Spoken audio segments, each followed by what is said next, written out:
रुधिर, जैसा कि आप जानते हैं रुधिर क्या है। रुधिर एक प्रकार का तरल संयोजी ऊतक है। क्या है भाई? तरल संयोजी ऊतक।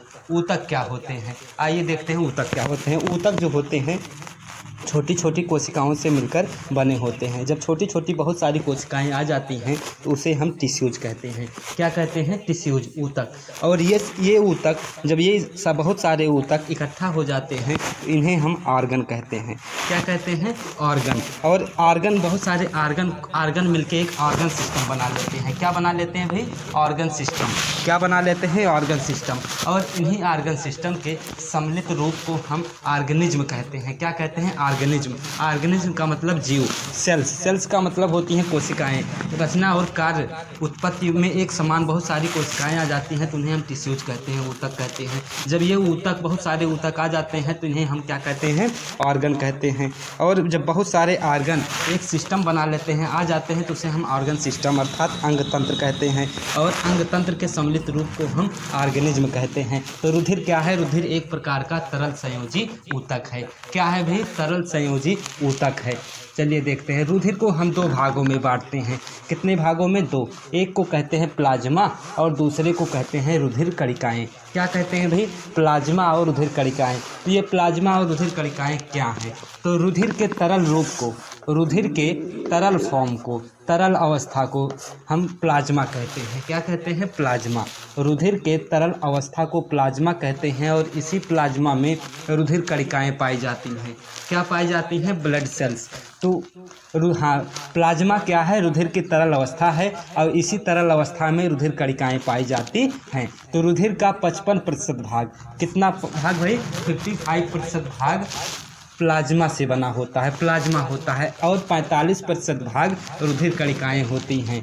रुधिर के 55% भाग में प्लाज्मा होता है और 45% भाग में रुधिर कणिकाएं अर्थात ब्लड सेल्स होती हैं। तो प्लाज्मा में आइए देखते क्या होता है भाई। प्लाज्मा को हम दो भागों में बांटते हैं। प्लाज्मा में दो चीज़ें होती हैं, एक होती है जल और दूसरी होती है कार्बनिक या अकार्बनिक पदार्थ। क्या होता है भाई? एक होता है जल और दूसरा होता है कार्बनिक और अकार्बनिक पदार्थ। तो प्लाज्मा का 90% भाग जल से मिलकर बना होता है। किससे मिलकर बना होता है? जल से।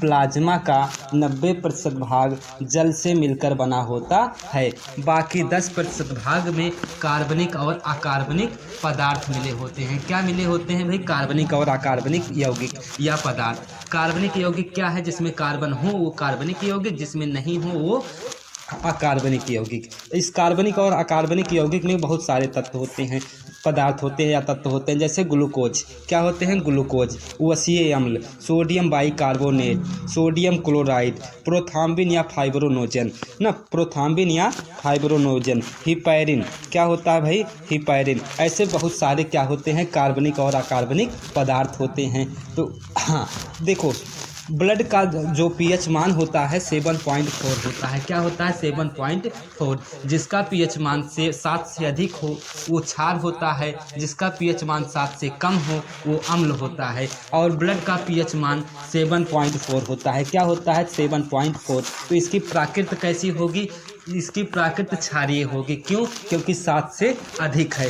तो ब्लड का पीएच मान 7.4 होता है, इसीलिए इसकी प्राकृत क्षारीय होती है। अच्छा, इसकी प्राकृत क्षारीय क्यों होती है? क्योंकि हमारे रुधिर के प्लाज्मा में सोडियम बाइकार्बोनेट पाया जाता है। क्या पाया जाता है? Sodium bicarbonate. सोडियम बाइकार्बोनेट की वजह से रुधिर कैसी प्राकृत? क्षारीय प्राकृत की होती है। कैसी होती है? क्षारीय। इसके बाद रुधिर में क्या पाया जाता है? Sodium chloride.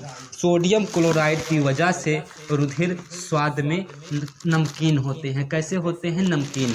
ब्लड जो होता है, रुधिर जो होता है नमकीन होता है। क्यों? क्योंकि ब्लड के प्लाज्मा में सोडियम क्लोराइड पाया जाता है। क्या पाया जाता है? Sodium chloride. और इसी रुधिर के प्लाज्मा में ही प्रोथाम्बिन और फाइब्रोनोजन। कौन भाई?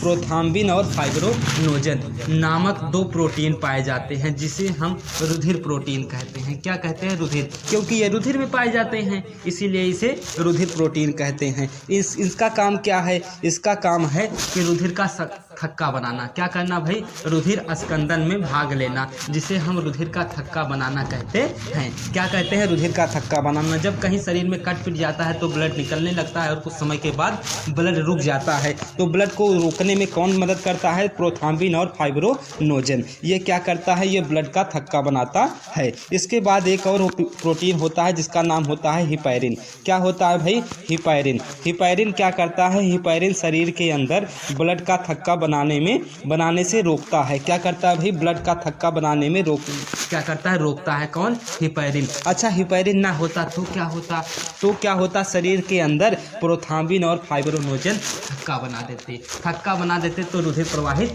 नहीं होता। रुधिर जब प्रवाहित नहीं होता तो मनुष्य क्या हो जाता भाई? मनुष्य की डेथ हो जाती। इसीलिए एक और प्रोटीन डाल दिए ईश्वर ने। क्या डाल दिया भाई? हिपैरिन। हिपैरिन क्या करता है? हिपैरिन ब्लड के थक्का बनाने में मदद करता है, जिससे ब्लड क्या होता है? प्रवाहित होता है। इसके बाद देखो, जब ब्लड जब कहीं पे कट पिट जाता है तो क्या होता है? हिपैरिन अपना काम करना बंद कर देता है। कैसे बंद कर देता है? क्योंकि जब ये ऑक्सीजन के संपर्क में आता है तो अपना काम भूल जाता है। ऐसा समझो कि ऑक्सीजन को जब ये देखता है हिपैरिन तो ये भाग जाता है। जब कहीं कट पिट जाता है तो वहाँ पे वो वायुमंडल के संपर्क में हो जाता है। वो वायुमंडल में हमारी गैस पाई जाती है ऑक्सीजन गैस पाई जाती है। तो हिपैरिन अपना काम ऑक्सीजन को देखता है, अपना काम छोड़ के भाग जाता है। तो अपना काम कौन शुरू कर देते हैं? प्रोथ्राम्बिन और फाइब्रोनोजन। कौन शुरू कर देते हैं? प्रोथ्राम्बिन और फाइब्रोनोजन। इसीलिए रुधिर का थक्का बन जाता है। तो आप लोगों ने जाना, क्या जाना?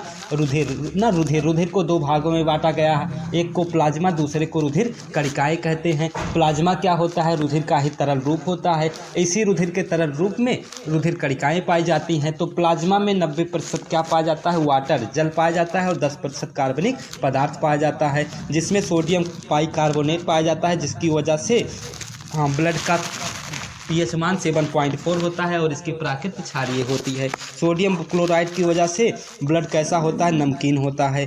इसके बाद हम देखेंगे रुधिर कणिकाएं, ब्लड सेल्स। तो ब्लड सेल्स क्या होती हैं? रुधिर के तरल भाग में पाई जाती हैं। कितना प्रतिशत पाई जाती है? 45%। कितना प्रतिशत भाई? 45%। तो रुधिर ब्लड सेल को 3 भागों में बांटा गया। कितने भागों में?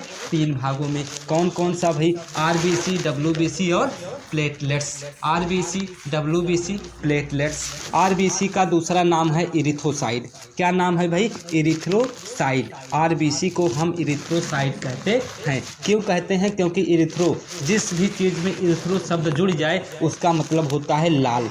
क्या होता है? लाल। और ये हमारी कैसी रुधिर है? ये रेड है, इसीलिए इसमें इरिथ्रो जुड़ जाता है, इसीलिए हम इसे इरिथ्रोसाइड कहते हैं। आप ये जानते रहो, जिस भी शब्द में इरिथ्रो जुड़ जाएगा उसका मतलब होता है रेड। क्या होता है? रेड। इसके बाद आता है दूसरा डब्ल्यूबीसी। क्या आता है? डब्ल्यूबीसी, जिसे हम ल्यूकोसाइड कहते हैं। क्या कहते हैं? ल्यूकोसाइड। अभी देखते हैं भाई, ल्यूको का मतलब होता है सफ़ेद। क्या होता है ल्यूको का मतलब? सफ़ेद।